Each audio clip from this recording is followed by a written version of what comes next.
Hari ini Muklis Azhar bersama tim berkunjung ke Tanah Pasir, tepatnya di Desa Pande, Kabupaten Aceh Utara. Dalam kunjungan ini, Muklis Azhar ingin melihat langsung di mana desa ini terkenal dengan pengrajin besinya. Tampak di sepanjang jalan di Desa Pande banyak terdapat para pekerja pandai besi. Pengerjaannya pun masih secara manual, dan setiap rumah memproduksi produk besi yang berbeda-beda.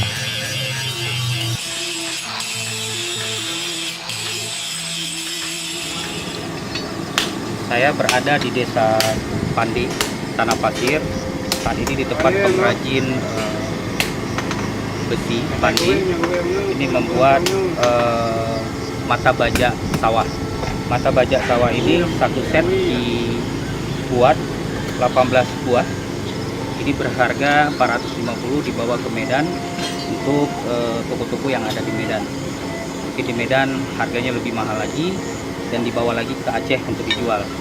Dan sirkulasi inilah yang sebenarnya harus kita putuskan, bagaimana ini diproduksi oleh daerah kita sendiri Aceh, sehingga masyarakat di sini bisa mengembangkan pengrajin Pande ini bisa berkembang dan maju. Terima kasih.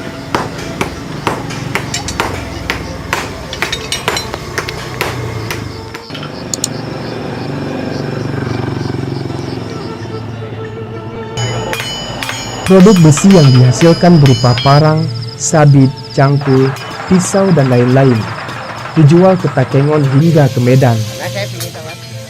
Produk yang mereka hasilkan dibeli dengan murah jika kita bandingkan dengan harga yang dijual kembali di pasaran.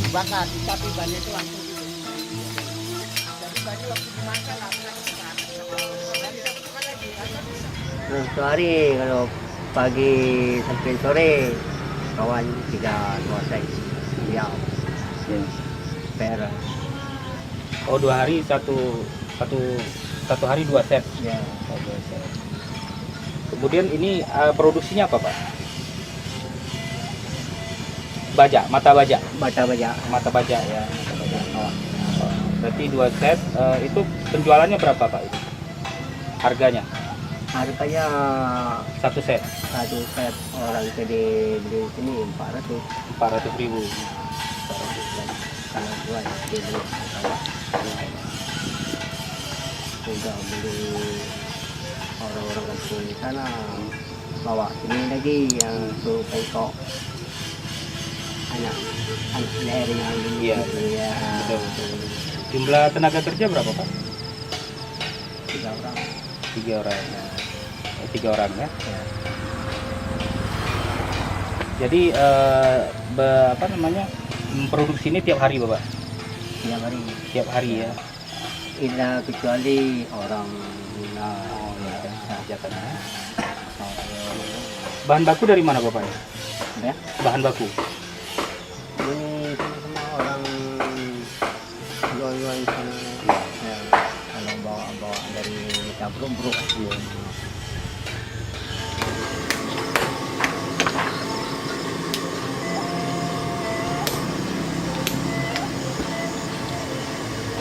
Untuk mengetahui tentang asal mula Desa Pande yang terkenal dengan pengrajin besinya, Muklis Azhar berkunjung ke kediaman Bapak Jafar Usman yang pernah mendapatkan upakarti dari Presiden Republik Indonesia Bapak Soeharto pada tahun 1980.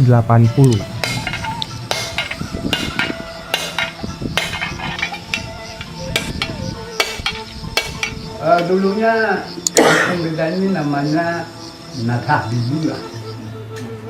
Natah Bibu yang kira-kira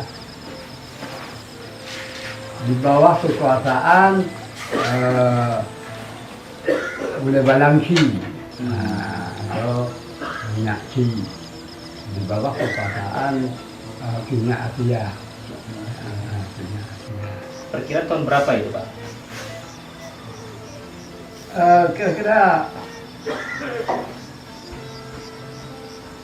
masih atau dari dulu masih Belanda ya. Iya, versi Belanda. Malah Menasah kita ini juga sebagai pembuat senjata untuk kerajaan Pasir. Kerajaan Pasir. Ya, kerajaan Pasir. Sebab kerajaan Pasir akan memerlukan apa namanya persenjataan untuk mempertahankan kerajaannya. Jadinya itu membuat senjata seperti misalnya pedang sebagai tentaranya, prajuritnya, lebih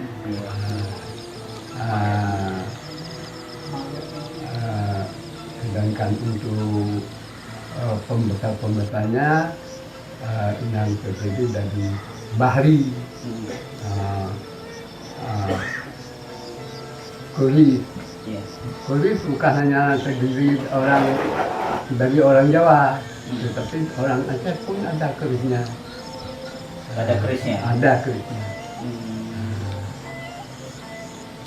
Kemudian juga membuat bahan-bahan alat-alat pertanian. Apakah itu cangkulnya, batnya, parangnya, atau bukunya. Dulu tempat kita ini di desa kita ini memang pengrajin padi besi atau apa nih? Ya, kalau dulu sistem bekerja pun sistem lokal di kita. Menurut sejarah ini kami dengar dari nenek atau dari orang tua kita, bukan seperti ini, tidak terbuka. Nah, tidak terbuka. Umpamanya orang yang buat rencong tetap keturunan orang buat rencong. Nah, bukan tidak ada terbuka. Yang buat bari, tetapi kalau sekarang kan terbuka. Kalau dulu memang spesialis rencong. Rencong, bari, pedang. Kalau sekarang sudah ini ya, sudah semuanya ya. Semua terbuka. Tapi kalau dulunya kan tidak terbuka. Kalau dulunya hanya kampung kita nih. Kalau sekarang kan sudah tersebar. Jadi Bapak pernah dapat apa dari Bapak Presiden dulu? Upekarti ya? Begitu. Nah, itu bagaimana ceritanya? Coba diceritakan. Biar Kemudian dalam kira-kira tahun apa namanya, tahun 1970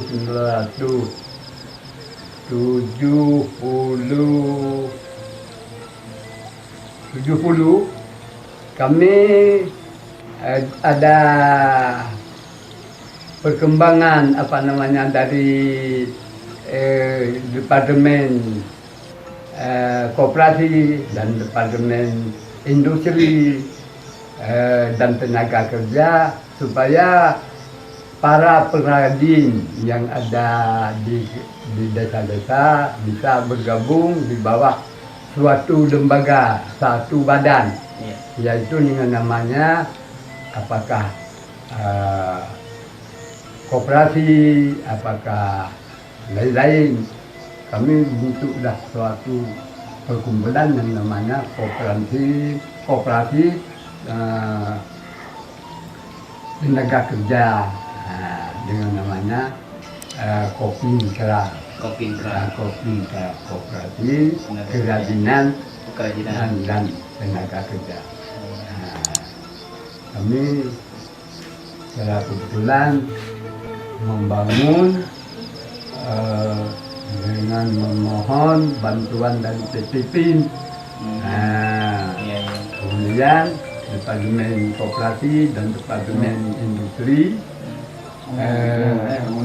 memohon kepada PT PIN supaya kopi gerakan ini bisa anak asuhnya. Anak asuhnya Bapak angkat lah ini ya. jadi PIN menjadi bapak angkat, kami menjadi anak asuhnya.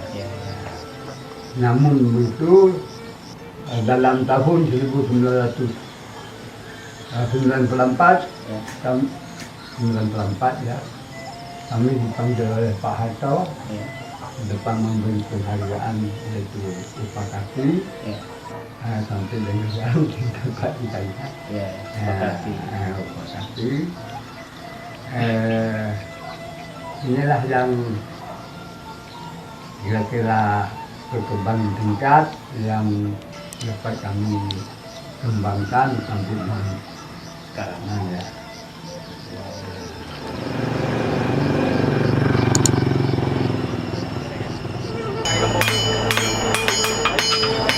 Desa Pande yang mempunyai sejarah kerajaan Pasir sebagai pusat atau pabrik misi, persenjataan seperti pedang, rencong, dan tombak. Akankah generasi Desa Pande pada saat ini bisa mengembalikan kejayaan Desa Pande dulunya?